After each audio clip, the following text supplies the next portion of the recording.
I happen to know the facts. Now, friends, I'm just an average American. But I'm an American. And some of the things I see in this country of ours make my blood boil. I see people with foreign money. I see Negroes holding jobs that belong to me and you. Now, I ask you, if we allow this thing to go on, what's going to become of us real Americans? I've heard this kind of talk before, but I never expected to hear it in America. This fellow seems to know what he's talking about. What are we real Americans going to do about it? You'll find it right here in this little pamphlet. The truth about Negroes and foreigners. The truth about the Catholic Church. Do you believe in that kind of talk? It makes pretty good sense to me. And I tell you, friends, we'll never be able to call this country our own until it's a country without. Without what? Yeah, without what? Without Negroes. Without alien foreigners. Without Catholics. Without Freemasons. You know these people. What's wrong with the Masons? I'm a Mason. Hey, that fellow's talking about me. And that makes a difference, doesn't it? These are your enemies. These are the people who are trying to take over our country. Now you know them. You know what they stand for. And it's up to you and me to fight them. Fight them and destroy them before they destroy us. Thank you.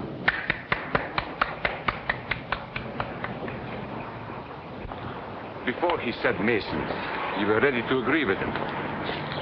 Well, yes, but he was talking about... What about those other people? But in this country, we have no other people. We are American people. What about you? You aren't American, are you? I was born in Hungary, but now I am an American citizen. And I have seen what this kind of talk can do. I saw it in Berlin. What were you doing there? I was a professor at the university. I heard the same words we have heard today. But I was a fool then. I thought Nazis were crazy people, stupid fanatics. But unfortunately, it was not so. You see, they knew that they were not strong enough to conquer a unified country. So they split Germany into small groups.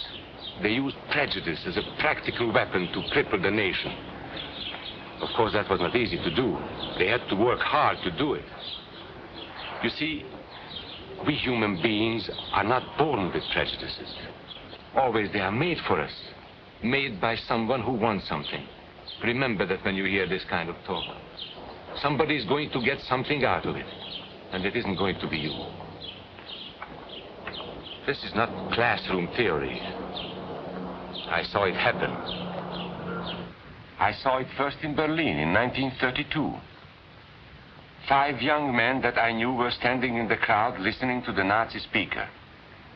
Eric was a Catholic.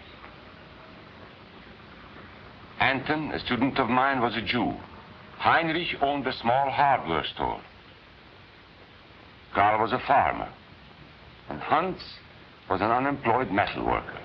To all you Aryan Germans, I say it is time you inherited the nation which rightfully belongs to you. To you alone belongs the glorious destiny of the greater Germany. The Nazi Party will provide land for the farmer, work for the worker, and profits for the small businessman. Who is getting these things now? The Jew. The Jew who has stolen our nation and our birthright. Who makes all the money and takes all our jobs? The Jew! He must be shunned. He must be ostracized. He must be eliminated. And the Catholics. We don't want our great nation run by a foreign church. We Germans will know what to do with these people when the time comes. They and their faith must be destroyed. Then there are the Freemasons. In Germany, we have no place for secret societies. There will be only one society, and that is the Nazi Party. There will be no secrecy about that in the new greater Germany.